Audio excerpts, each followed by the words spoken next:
नमस्ते मित्रांनो, आजच्या या कथेत तुमचे स्वागत आहे. मित्रांनो, ही कथा माझी आणि माझ्या आईची आहे, जी एका खऱ्या घटनेवर आधारित आहे. माझ्या कुटुंबात मी, माझे बाबा, आई आणि माझी लहान बहीण कुमार आहे आणि ते एका खासगी बँकेत सीनियर मॅनेजर आहेत. ते सकाळी लवकर ऑफिसला जातात आणि संध्याकाळी घरी परततात. आईचे नाव लता आहे आणि त्या घर सांभाळतात, पण त्या खूप शिक्षित आहेत. त्यांनी MA केले आहे आणि आधी टीचिंग करत होत्या. बहीण स्नेहा 8वीत शिकते. ती खूप चुलबुली आहे आणि नेहमी हसत राहते. आमच्या घराचे वातावरण नेहमीच खूप आधुनिक आणि खुले राहिले आहे. बाबा आणि आई दोघेही आम्हाला कधी जबरदस्ती करत नाहीत. आमची गोष्ट ऐकतात, समजून घेतात. काही समस्या असेल तर आम्ही उघडपणे बोलतो आणि चर्चा करतो. आई आपल्या फिटनेसकडे खूप लक्ष देतात. त्या रोज सकाळी 5 वाजता उठून योग आणि एक्सरसाइज करतात. त्यामुळे त्यांचे शरीर खूप फिट आणि आकर्षक आहे. घरात राहताना कधी-कधी मॉडर्न कपडे जसे टॉप, जीन्स, शॉर्ट्स किंवा योग पॅन्ट घालतात कारण त्यांना आरामदायक वाटते. त्या म्हणतात, "घरात कोण बघत आहे?" मी त्यांचा एकुलता मुलगा आहे. माझे नाव करण आहे. वय 20 वर्षे. घरात मला सर्वात जास्त लाड आणि प्यार मिळतो. बाबा मला कधी दांडत नाहीत, तर प्रत्येक गोष्टीत सपोर्ट करतात. जेव्हा वेळ मिळतो, तेव्हा आम्ही 4ही जण बाहेर फिरायला जातो. सिनेमा बघतो किंवा घरी बसून लांब गप्पा मारतो. आमचे कुटुंब छोटे पण खूप सुखी आहे. प्रत्येक सणावर आम्ही एकत्र सेलिब्रेट करतो. तर मित्रांनो, कथा सुरू होते जेव्हा मी कॉलेजच्या दुसऱ्या वर्षात होतो. माझ्या फायनल परीक्षा संपल्या होत्या आणि उन्हाळ्याच्या लांब सुट्ट्या सुरू झाल्या होत्या. त्या वर्षी हवामान खूप गरम होते. दिवसा तापमान 40 डिग्रीपेक्षा जास्त राहत होते. रात्री उष्णता कमी होत नव्हती. त्यामुळे घरात AC पूर्ण दिवस चालू असे. माझ्या बहिणी स्नेहाचीही शाळेच्या सुट्ट्या होत्या. ती सतत जिद्द करत होती की ती आपल्या आजोळी जायला हवी. तिथे तिच्या चुलत भावंडांसोबत खेळायला, फिरायला मजा येते. ते सगळे मिळून पार्कला जातात, आईस्क्रीम खातात, चित्रपट बघतात, रात्री उशिरापर्यंत गप्पा मारतात. शेवटी बाबांनी तिला आजोळी सोडले. ते दोघे गाडीने गेले. स्नेहा खूप उत्साहित होती. तिने मला मिठी मारली आणि म्हणाली, "तूही येऊ ना." आता घरात फक्त मी आणि आई राहिलो होतो. मला घरी राहायला काही अडचण नव्हती. मी माझ्या खोलीत लॅपटॉपवर गेम्स खेळू शकतो, नेटफ्लिक्सवर सीरीज बघू शकतो आणि फोनवर मित्रांशी चॅट करू शकतो. दिवसभर कधी दुपारी झोपही येते. मी विचार करत होतो की सुट्ट्या अशाच आरामात काढल्या जातील. एक दिवसाची गोष्ट. मी माझ्या खोलीत बेडवर झोपला होतो आणि लॅपटॉपवर एक थ्रिलर सिरीज बघत होतो. त्या दिवशी घराची बाई सुट्टीवर होती. त्यामुळे आई सगळे घरकाम एकटी करत होत्या. बाबा सकाळी 8 वाजता ऑफिसला गेले होते.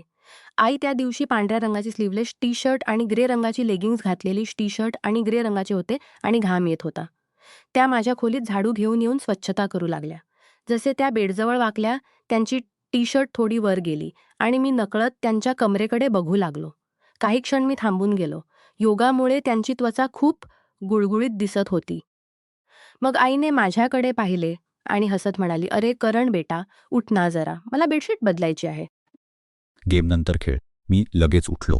बाथरूममध्ये "हो आई," म्हणून बाथरूमकडे गेलो. बाथरूममध्ये मी तोंडावर पाणी मारले. आणि विचार करू लागलो. आईने मला पाहिले का? त्या नाराज होतील का? त्या नाराज होतील का? पण माझ्या मनात विचित्र विचार येऊ लागले होते. मी समजू शकत नव्हतो की मी जे पाहिले. मी स्वतःला म्हणालो की हे चुकीचे आहे, पण विचार वारंवार येऊ लागले. मी बाथरूममध्ये 10 मिनिटे उभा राहिलो, विचार करत राहिलो. बाहेर येऊन मी लॅपटॉप बंद केला, कारण आता लक्ष लागत नव्हते. मी मोबाईल घेऊन सोफ्यावर बसलो. अचानक Instagramवर एक रील आली. त्यात काही कथांची लिंक होती. ती कथा होती एका मुलाची, जी आपल्या आईसोबत एकटे वेळ घालवताना खूप जवळीक होतो. वाचताना माझ्या मनातही काही तशीच भावना उमटू लागली.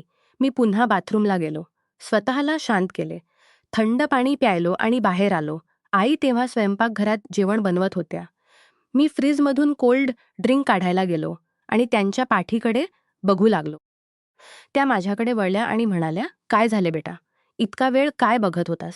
मी घाबरलो. "काही नाही आई. फक्त विचार करत होतो की तू किती मेहनत करतेस. सकाळपासून रात्रीपर्यंत कधी आराम करत नाहीस. तुझ्यामुळे घर चालते." आईला खूप बरे वाटले.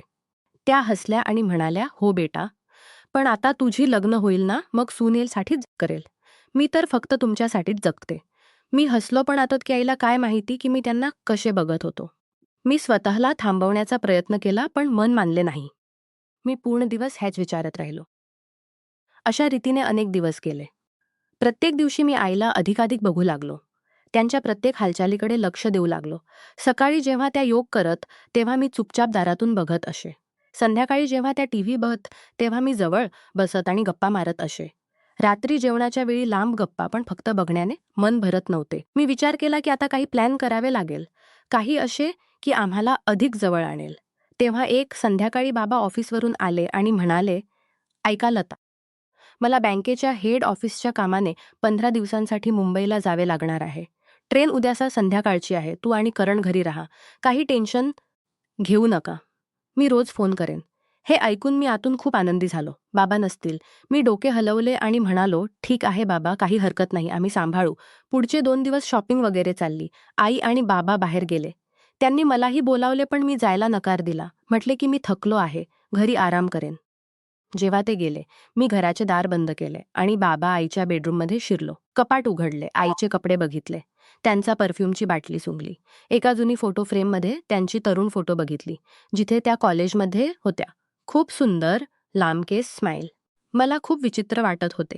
मी मनात ठरवले की या 15 दिवसात मी आईला माझ्याकडे आकर्षित करेन, काहीही करून. मी कपाट व्यवस्थित करून बाहेर आलो. शेवटी बाबा गेले. सकाळी आईने त्यांना स्टेशनवर सोडले होते. परत येऊन त्यांनी म्हटले, "आता आम्ही दोघेच आहोत घरी बेटा.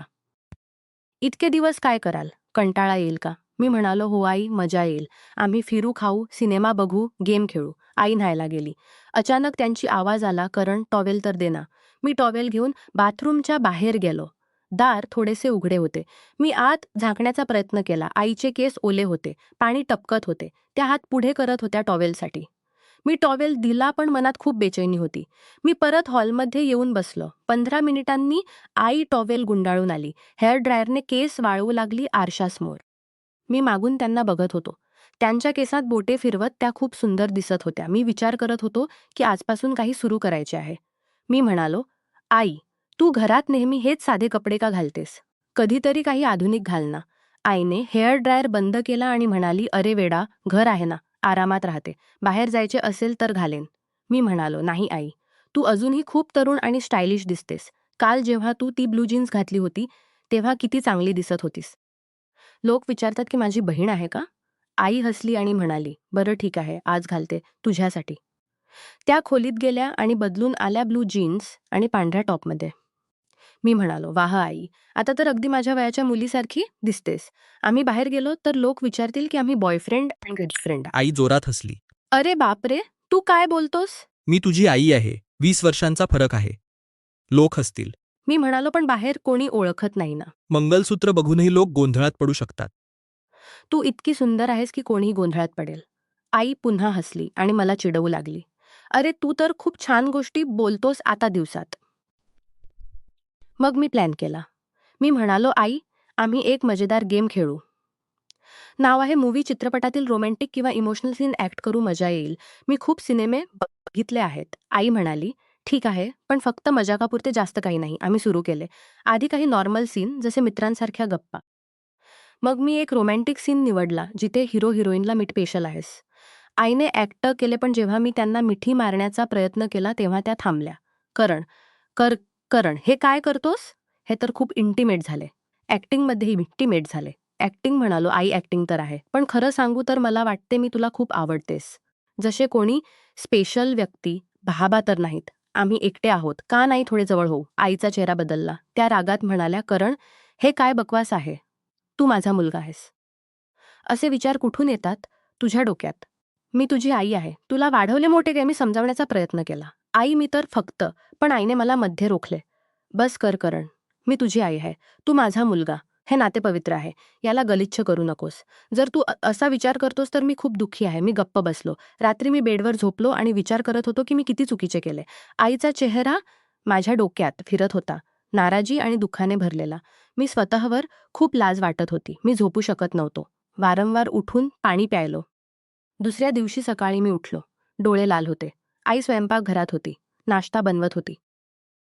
मी त्यांच्याजवळ गेलो. गुडघ्यावर बसलो आणि रडत म्हणालो, "आई, मला माफ कर. मी खूप चुकीचा होतो. इंटरनेटवरच्या कथा, कंटाळा, एकटेपणा सगळ्यांनी माझे डोकं खराब केलं. मी तुला दुःख दिलं.